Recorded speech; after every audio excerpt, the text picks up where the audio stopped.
About how Argentine tangos from a musical perspective are formed. First thing we want to do is listen for the typical instruments. The typical instruments that we have are the bandoneon, violins, piano, bass, and the singer. And each play a real important role in forming the rhythmic side of the song as well as the melodic side. If we start just talking about the rhythmic accompaniment, when you put on any Argentine tango, you're going to hear a melody and you're going to hear an accompanying rhythm. Some basic ideas in that are called the marcato. The marcato is the sort of staple rhythmic accompaniment that any of the instruments can play, and on the bandoneon, it will sound like this.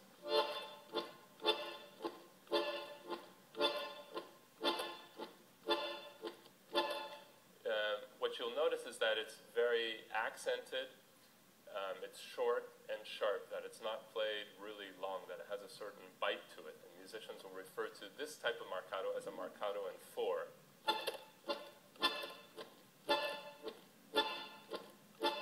With one of those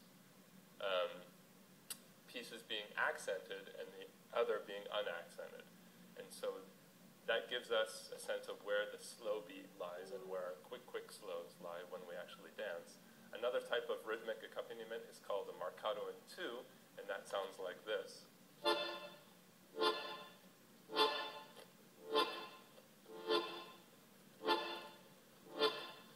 So it has that heavily accented part with a little more emphasis, and then there's no unaccented part in it. So the more rhythmic sounding orchestras will employ this marcato in 4, which I call the chum-chum.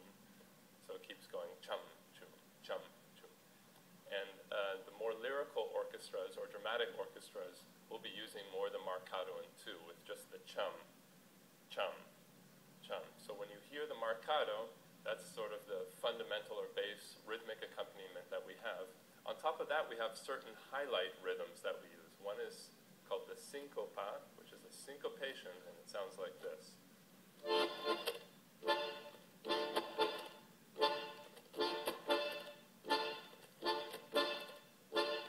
So if I'm just going along playing a marcato in 4 and I transition into a syncopa, it would sound like this. Here's the marcato in 4. Syncopa.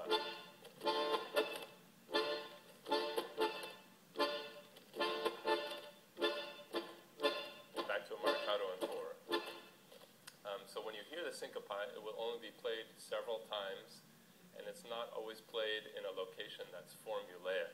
Different orchestras might use more of that or less of that to get their signature feel. There's also a highlight rhythm called the 3-3-2, which sounds like this.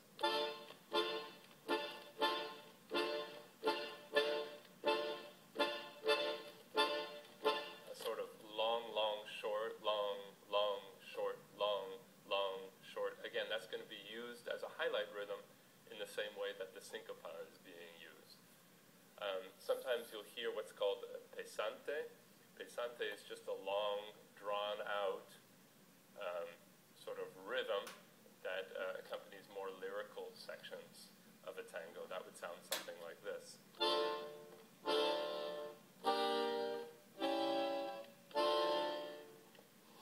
So you can kind of sense that it has a little bit of a heavier, slower feel to it. Again, each instrument interprets these rhythms, the marcatos and the highlight rhythms, in their own unique ways. But in terms of the accentation or how those rhythms are made is going to be the same throughout the instruments. So if we talk a little bit about the melody now, the melody is the thing that you can hum or that you can whistle. And the melody can be played one of 2 ways. The melody can be played legato. Legato means lyrically, or staccato, which means short. So if we take a basic melody like La Comparsita that we all know, if I play it staccato,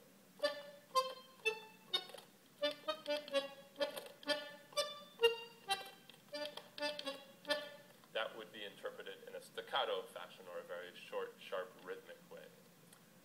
And if I played the exact same melody, more legato or lyrically, it would sound like this.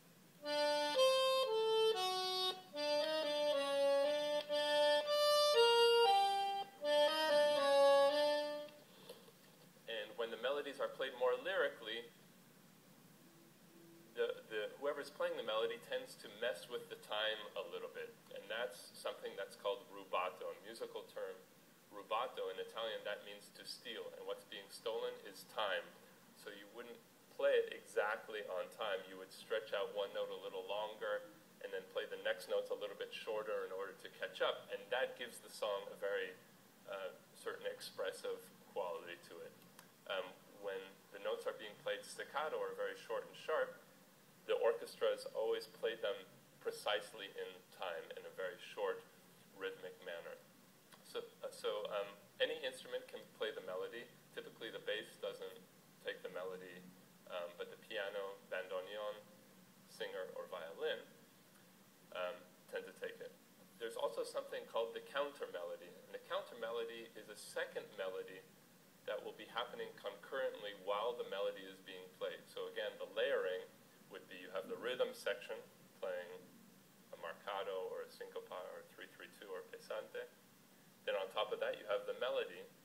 And on top of that, you could have a counter melody. If there's a counter melody, the counter melody is a melody that's not in the original composition, but it's one that the orchestras would compose or invent in order to give the arrangement a little more complexity. If there is a counter melody, the counter melody is typically always played legato or lyrically, and when that's happening, the main melody, which is being played at the same time, typically is being played staccato and more in the background, again, while the rhythm's going on. So when you're dancing, you might try to listen for these different layers that are going on. We'll be talking about a little bit later in this series, but also the way the melodies are formed is that they're formed in phrases. In tangos, typically of 8 slow beats long. So you hear a melody start, and then it will sort of come to an end around the 8th beat. Now, near the end of a melody, sometimes you'll hear a little musical flourish by one of the instruments. If you listen to Di Sarli, typically it's in the piano. If you listen to Enrique Rodriguez, typically it's in the bandoneons. It's called a musical fill. That's a little tiny musical flourish or idea in order to link the melodies. Again, when one melodic arch of 8 slow beats comes near an end, you have a musical fill, and then the next melodic arch of 8 slow beats will start. So we want to be listening for the phrasing, for the fills, for the rhythm section, for the melodies, for the counter melodies. Near the end of a tango, sometimes you'll hear the bandoneons or occasionally the violins start to play really fast notes, and that is called the variación, or variation on the original theme. And when you hear the variation, typically the variation is played right as the tango is ending. It's also a very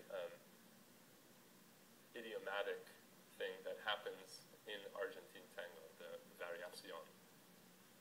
On top of that, you'll hear some other things. There are no drums typically in Argentine tango, but each instrument has their way of interpreting percussive sounds. On the bandoneon, you can tap the side of the instruments or do this with the buttons. The violin can tap the end of the scroll, the bass can hit the back of the bass, the piano might do a glissando where they play all the notes down. Again, different effects to give it a sort of percussiveness that also helps drive the danceability. So in the next sections, we'll take a look at each of these pieces and then